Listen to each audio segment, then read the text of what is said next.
Tuesday saw the NASCAR Chairman Jim France go to the stand and testify in the antitrust lawsuit case, and he was refusing to budge on the team charters system, which essentially is what this is all about. This all boils down to the charter agreement between NASCAR and its teams, and how in 2311 and Front Row Motorsports' eyes that is an unfair agreement and they should not have been forced, or at least attempted to have been forced, to sign that agreement, something that every other team in NASCAR did. But let's have a look at what Jim France has been saying here. Rather controversial figure in NASCAR, to say the very least, but let's have a look at what he was saying on the stand on Tuesday. NASCAR Chairman Jim France testified on Tuesday, and he has not changed his mind on granting teams permanent charges, and evidence showed that he entered negotiations on a new revenue sharing agreement determined to thwart teams' efforts for a better deal from the stock car series. Just in case you are unaware, guys, the France family has owned NASCAR ever since the beginning, ever since 1948 or 49,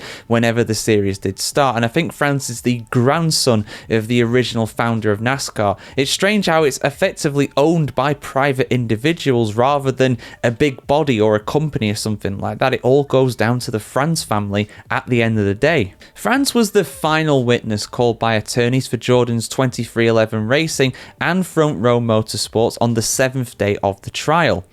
Those race teams have accused NASCAR of being monopolistic and a bully that engages in anti-competitive business practices such as the charter agreement. Go check out our other videos from earlier this week and last week as well, going over everything that everybody said and also the kind of different stances really on the charter agreement, because there's been some big people testifying so far, and Jim France is the latest in that line. Hall of Fame team owner Richard Childress also testified on Tuesday as well. We said it could have been as early as next week when we reported this on the other day. However, he was in the stand yesterday, incredibly. And he stated that he only signed the 2025 revenue sharing agreement because refusing to do so would have put Richard Childress Racing out of business. Again, if you listen to the likes of Bob Jenkins, they were all saying that basically they had barely any time to be able to sign this agreement. They were basically given the agreement and then just a few hours later, the deadline will have passed to sign the charter agreement, something that most people would agree is a pretty shady business practice, and that again is what this all boils down to. NASCAR Commissioner Steve Phelps also testified to the frustrating 2+ years of negotiations between the top motorsport series in the United States and its race teams.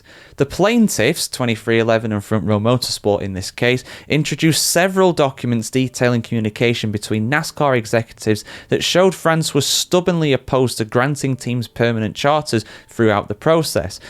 Basically the teams, so something that NASCAR could have done is just grant all the teams that were in NASCAR already a permanent charter agreement, basically not having to re-sign it every 5 years or 3 years or whatever, or not change that agreement. Something similar to what is used in Formula One called the Concord Agreement, which is between the Formula One governing body, the FIA, and also the teams in the sport of Formula One. That's renewed every 5 years or so, which is what NASCAR was kind of wanting to do here. But it was a bit more than that, of course, hence why we're in court now. Asked by the plaintiff's attorney, Jeffrey Kessler, if France had changed his stance on making charters permanent, he said, quote, "No, I have not." Kessler later introduced a summary of notes from the first meeting of NASCAR executives on how they would approach negotiations with the teams over the new agreements. Steve O'Donnell, who's now the president of NASCAR, wrote in those notes, quote, "Jim's overarching comments, we are in competition, we are going to win," end quote. But France's position never wavered. Despite receiving pleas from some of the biggest names in NASCAR and also personal friends of Mr. France, including but not limited to Joe Gibbs, Rick Hendrick, Jack Roush, and Roger Penske. Childress also elaborated on what the situation was when he signed the charter agreement in the first place, saying, quote, "I would not have signed the charters if I was financially able to do what I do. We are a blue-collar operation," end quote. And that goes along with what the likes of Joe Gibbs have been saying as well, you know, that basically they had to sign the charter agreement, otherwise they would go out of business because effectively they wouldn't be able to consistently run in NASCAR. They wouldn't be assured of a place on the NASCAR grid for every race. So yeah, there we go, guys. Little update from the antitrust case. We'll bring in you every single time we find a story on it. It's fascinating stuff, and it's something that's just going to keep rumbling on and on through this off-season in NASCAR. It's something to talk about, if nothing else. But get your thoughts on all this in the comments below. Like, share, comment, subscribe. As always, guys, have a fantastic day wherever you're on the world today, and we'll see you very soon.